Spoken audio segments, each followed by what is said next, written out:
And that's kind of the inception of this channel, going all the way back to that. That's kind of what led to the process here. It's something that happened so long ago, a coincidence, an omen, or a sign, somehow leading to my entire life path being encapsulated by this type of stuff. Okay, and like Joan of Arc as well. Like, there's an entire war going on where this woman, by voices, what would happen today if something like that happened? She'd have digital tomatoes thrown out. Imagine if Joan of Arc tried to start a YouTube channel today. Because that would be the medium of which she would try to relay her message to everybody. Either, like, you know, she wouldn't get anywhere because it would just be, she's already, you know, that whole field of YouTube is already oversaturated with those types of women. Or, like, people would just totally disregard her, right? Like, she wouldn't go anywhere today because people, you know, and then there's a lot of bad actors involved. There's a lot of people who give it a bad name. I can see that. And that's the thing, I think, is that people are too reliant on external forces to try to interpret these things for them. And I don't think you really, like, you are the expert of your own inner energy. You know, you can get advice from other people, you can get guidance from other people, they can point you in certain directions, but you should not exalt them in the way that they are the final authority on the subject. You need to understand how your own mind works, how your own subconscious works, how your own spirit works. And you can be the one to understand how to interpret that on your own level. You don't need somebody else to just, you know, completely. I know it's fun, it's interesting, and sometimes you want to have somebody like a different perspective, but I would never take it as the final say, as the final note, as the person that you should be completely reliant on. Okay, that's how a cult works. And you don't want to be getting into that territory. But Joan of Arc lifted the siege of Orleans and turned the tide of the 100 Years' War. Because of dreams, because of voices. Okay, today should be, you know, put away. Unfortunately. And, you know, there is a line to draw. Like, what is it when somebody is... What is it when somebody is not being truthful? What is it when somebody has some sort of affliction? What is it when somebody's actually possessed by a demon? Okay? Somebody is getting attacked by the Black Lodge and then they're embedding their mind with something, some sort of weird trickster entity. It's something that you have to, again, suss out for yourself and trust your gut on the issue. There's going to be soothsayers who are coming about saying the wrong things, and you just have to understand what they're doing, what they're saying, and, you know, follow your own instincts on the matter. There's nothing wrong with that. And that's why in our system, these things are completely denigrated, demonized, made fun of. You know, if you're a guy and you do it, you're a weirdo. If you're a girl and you do it, you know, you're in it for money.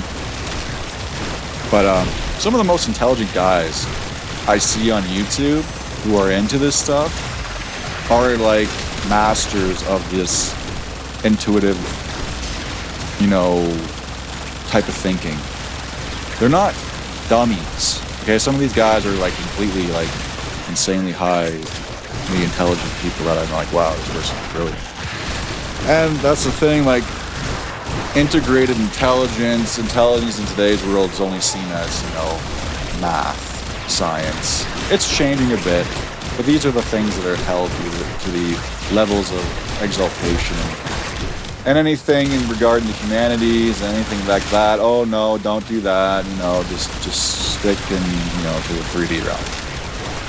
Which some people are in the 3D realm, some people are like that, but the people who are more into this stuff should be allowed to delve into it and find out where it goes. Another great example of this is Rasputin. Okay, Rasputin has a bad reputation. One thing I see is like, okay, he told the Tsar that if he was going to go into the war in World War I, that it would bring ruin to the Russian Empire. Was he wrong? What happened to the Tsar's family? What happened to the Russian Empire? What happened to the Russian people? What happened to basically like most of Eurasia after that war? It was an entire century of strife. It was just, he was completely right. They should not have gone to war. But, you know, Rasputin is the most evil man who ever lived. Look, if he was the most evil man who ever lived, he certainly gave the Tsar very, very good advice over what not to do. And if the Tsar would have listened to him, the entire history of the world would have been completely different. Because I doubt that the communists could have taken over Russia if they didn't lose that front against the Germans in World War I. Because they were so split up and demoralized and routed and fractured because of the defeats.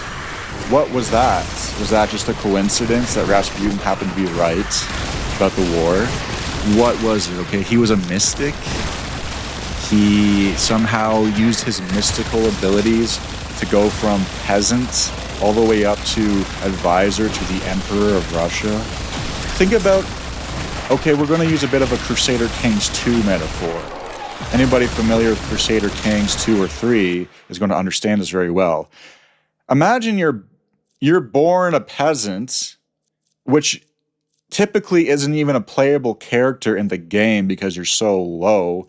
You know, usually like the lowest character you can play is like a hedge knight or some like baron. He wasn't even that. He was an unplayable character, and using his own charisma, sorcery, power, mysticism, somehow managed to grind up the ranks all the way to be in the imperial court.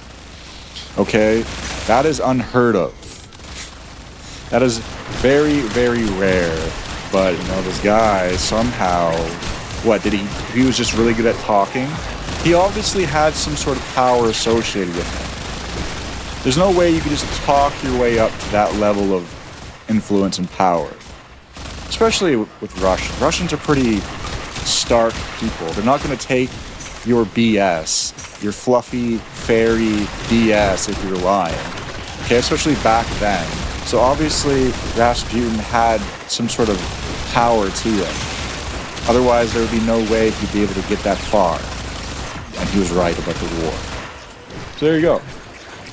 So yeah, sometimes there are people you should listen to, okay? Sometimes there are advisors that have your best interests in mind, because apparently he did, even though he may or may not have been doing some stuff on the side with, you know, but who knows, right? He's been very demonized, and we don't know the full picture. So that's the thing, and that's why, you know, maybe you're not into this, but that's just why the more martial-minded people, the more practical-minded people, the more business-oriented people, that's why they should employ having some sort of mystical advisor, because it's very useful, as we see with Rasputin. If they would have taken somebody's advice like that, maybe their entire dynasty wouldn't have collapsed into nothingness. Just saying. There are instances where this type of person, this type of human being is needed, and that's why I think they pop up over and over again throughout time.